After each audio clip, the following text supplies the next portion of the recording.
ಎಲ್ಲರಿಗೂ ನಮಸ್ಕಾರ. ವಿನಯ ವಿಮರ್ಶೆ ಯೂಟ್ಯೂಬ್ ವಾಹಿನಿಗೆ ತಮ್ಮೆಲ್ಲರಿಗೂ ಆತ್ಮೀಯವಾದ ಸ್ವಾಗತ.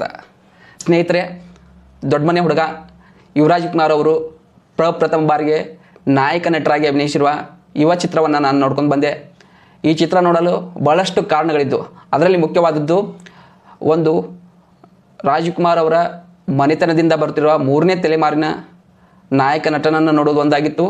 ಇನ್ನೊಂದು ಕನ್ನಡದ ಮಹತ್ವದ ನಿರ್ದೇಶಕರಲ್ಲಿ ಒಬ್ಬರಾದ ಸಂತೋಷ್ ಆನಂದರಾಮ್ ಅವರು ಹೇಗೆ ಚಿತ್ರ ಮಾಡಿದ್ದಾರೆ ಅಂತ ನೋಡೋದು ಮತ್ತೊಂದಾಗಿತ್ತು.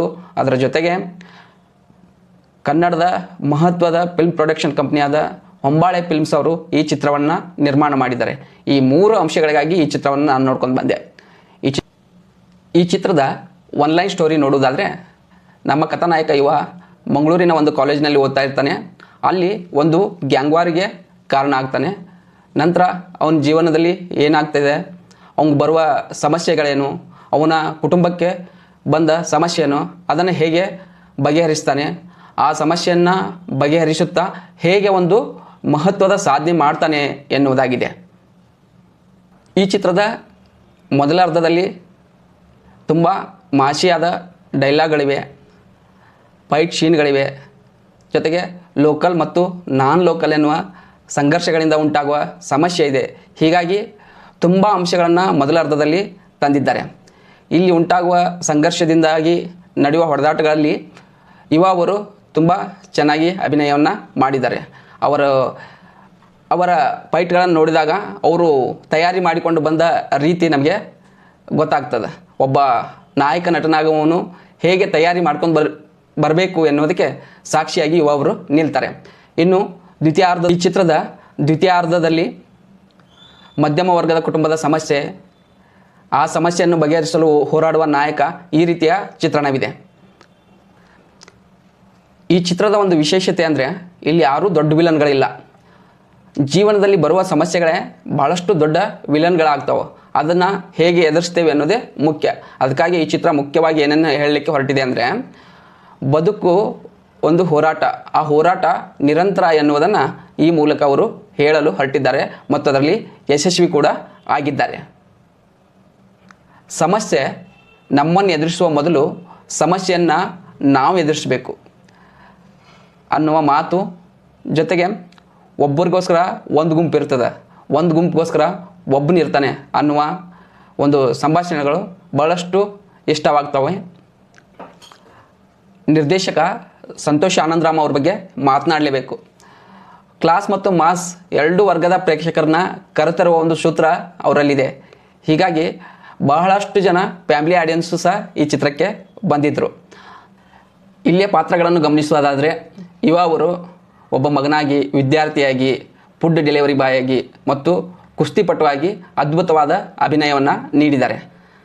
ಅವರ ಆ್ಯಕ್ಷನ್ ದೃಶ್ಯಗಳಲ್ಲಿ ಮತ್ತು ನೃತ್ಯಗಳಲ್ಲಿ ತಮ್ಮನ್ನು ತಾವು ಸಂಪೂರ್ಣವಾಗಿ ತೊಡಗಿಸಿಕೊಂಡಿದ್ದು ನಮ್ಮ ಗಮನಕ್ಕೆ ಬರ್ತದೆ. ಈ ದ್ವಿತೀಯಾರ್ಧದಲ್ಲಿ ಮನೆಯಲ್ಲಿ ಒಂದು ಫೈಟ್ ಸೀನ್ ಇದೆ. ಅದರಲ್ಲಿ ಅವರ ಎಕ್ಸ್ಪ್ರೆಷನ್ ಆಗಿರ್ಬೋದು ಅಥವಾ ಅಲ್ಲಿ ಆ್ಯಕ್ಷನ್ ಕೊರಿಯೋಗ್ರಫಿ ಆಗಿರ್ಬೋದು ತುಂಬ ಚೆನ್ನಾಗಿ ಮೂಡಿ ಬಂದಿದೆ. ಇವನ ತಂದೆಯಾಗಿ ಅಚ್ಯುತ್ ಕುಮಾರ್ ಅವರು ತಮ್ಮ ಸಹಜವಾದ ನಟನೆಯನ್ನು ಮಾಡಿದ್ದಾರೆ. ಚಿತ್ರಕ್ಕೆ ಅವರು ಎಷ್ಟೊಂದು ಇಂಪ್ರೂವ್ ಆಗ್ತಾ ಇದ್ದಾರೆ ಅನ್ನೋದು ಭಾಳ ಆಶ್ಚರ್ಯ ಮತ್ತು ಖುಷಿ ತರುವ ಸಂಗತಿ ಆಗ್ತದೆ. ಇನ್ನು ನಾಯಕಿ ಪಾತ್ರದಲ್ಲಿ ಸಪ್ತಮಿ ಗೌಡ ಅವರು ತಮಗೆ ನೀಡಿರುವ ಪಾತ್ರಕ್ಕೆ ನ್ಯಾಯವನ್ನು ಒದಗಿಸಿದ್ದಾರೆ. ಅದೇ ರೀತಿಯಾಗಿ ಸುಧಾರಾಣಿ ಅವರು ಸಹಜವಾದ ಅಭಿನಯದ ಮೂಲಕ ನಮ್ಮೆಲ್ಲರ ಗಮನವನ್ನು ಸೆಳೀತಾರೆ. ಚಿತ್ರದಲ್ಲಿ ನನಗೆ ತುಂಬ ಇಷ್ಟವಾಗಿರೋ ಪಾತ್ರ ಕಿಶೋರ್ ಅವ್ರದ್ದು. ಕುಸ್ತಿಪಟುವಿನ ಕೋಚಾಗಿ ಅದ್ಭುತವಾದ ಅಭಿನಯವನ್ನು ಅವರು ಮಾಡಿದ್ದಾರೆ. ಅವರ ಉತ್ತರ ಕರ್ನಾಟಕ ಭಾಷೆಯ ಸ್ಲ್ಯಾಂಗನ್ನು ತುಂಬ ಚೆನ್ನಾಗಿ ಒಗ್ಗಿಸಿಕೊಂಡು ಅಭಿನಯವನ್ನು ಮಾಡಿದ್ದಾರೆ. ಹೀಗಾಗಿ ಆ ಪಾತ್ರ ತುಂಬ ಆಪ್ತ ಆಗ್ತದೆ. ಆ ಮೂಲಕವಾಗಿ ಗುರು ಶಿಷ್ಯರ ಸಂಬಂಧವನ್ನು ನಾವು ಈ ಚಿತ್ರದಲ್ಲಿ ಗಮನಿಸ್ಬೋದು. ಒಬ್ಬ ಒಳ್ಳೆ ಗುರು ಇದ್ದರೆ ಹೇಗೆ ಒಬ್ಬ ಒಳ್ಳೆ ಶಿಷ್ಯ ಬೆಳೀತಾನೆ ಎನ್ನುವ ಸಾಕ್ಷಿಯಾಗಿ ಈ ಪಾತ್ರ ನಮ್ಮ ಕಣ್ಮುಂದೆ ಬರ್ತದೆ. ಅದ್ರ ಜೊತೆಗೆ ಇನ್ನೊಬ್ಬ ಗುರುವಿನ ಪಾತ್ರದಲ್ಲಿ ಮಾಡಿರುವ ಗೋಪಾಲ್ ದೇಶಪಾಂಡೆ ಅವರ ಅಭಿನಯ ಅದ್ಭುತವಾಗಿದೆ. ಅವರೊಬ್ಬ ಪ್ರಿನ್ಸಿಪಾಲ್ ಆಗಿ ಒಬ್ಬ ವಿದ್ಯಾರ್ಥಿಗಳಿಗೆ ಏನೇನು ಸಜೆಷನ್ ಕೊಡ್ಬೋದು, ಅವ್ರ ಜೀವನ ಹೇಗೆ ರೂಪಿಸ್ಬೋದು, ಕೆಲವು ಮಾತುಗಳು ಹೇಗೆ ಪ್ರಭಾವ ಬೀರ್ತವೆ ಅನ್ನೋದಕ್ಕೆ ಅವ್ರ ಪಾತ್ರ ಉದಾಹರಣೆ ಆಗಿದೆ. ಹೀಗೆ ಬಹಳಷ್ಟು ಪಾತ್ರಗಳು ಇದರಲ್ಲಿ ಬರ್ತವೆ. ಆದರೆ ಇನ್ನೂ ಕೆಲವು ಪಾತ್ರಗಳಿಗೆ ಡೆಪ್ತ್ ಬೇಕಿತ್ತು ಅಂತ ಅನ್ನಿಸ್ತದೆ.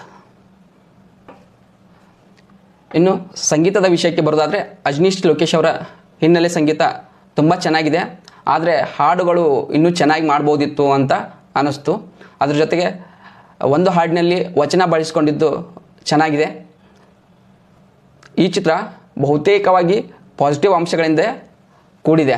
ಆದರೆ ಕೆಲವು ಅಂಶಗಳ ಗಮನಕ್ಕೆ ಬಂದಿದ್ದು ಏನಂದರೆ, ಕೆಲವೊಂದು ದೃಶ್ಯಗಳನ್ನು ಎಲ್ಲೋ ನೋಡಿದ ಹಾಗೆ ಅನಿಸುತ್ತದೆ. ಅದ್ರ ಜೊತೆಗೆ ಮಿಸ್ಟರ್ ಆ್ಯಂಡ್ ಮಿಸ್ಸಸ್ ರಾಮಾಚಾರಿ ಮತ್ತು ಯುವರತ್ನ ಚಿತ್ರಗಳು ನೆನಪಿಗೆ ಬಂದಿದ್ದಂತೂ ಸುಳ್ಳಲ್ಲ.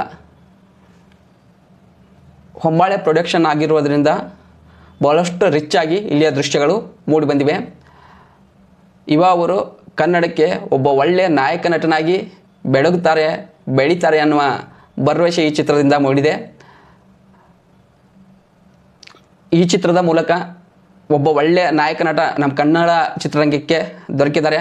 ಅವ್ರಿಗೆ ಒಳ್ಳೆಯದಾಗಲಿ, ಒಳ್ಳೆ ಚಿತ್ರಗಳನ್ನು ಕನ್ನಡಕ್ಕೆ ನೀಡಿ ಅವರ ಕುಟುಂಬದ ಒಂದು ಲೆಗಸಿ ಇದೆಯಲ್ಲ ಅದನ್ನು ಉಳಿಸ್ಲಿ, ಬೆಳೆಸಲಿ ಅಂತ ಅವ್ರಿಗೆ ಹಾರೈಸ್ತಾ, ಇಲ್ಲಿವರೆಗೂ ವಿಡಿಯೋ ನೋಡಿದ ತಮ್ಮೆಲ್ಲರಿಗೂ ಅನಂತ ವಂದನೆಗಳು. ಹೀಗೆ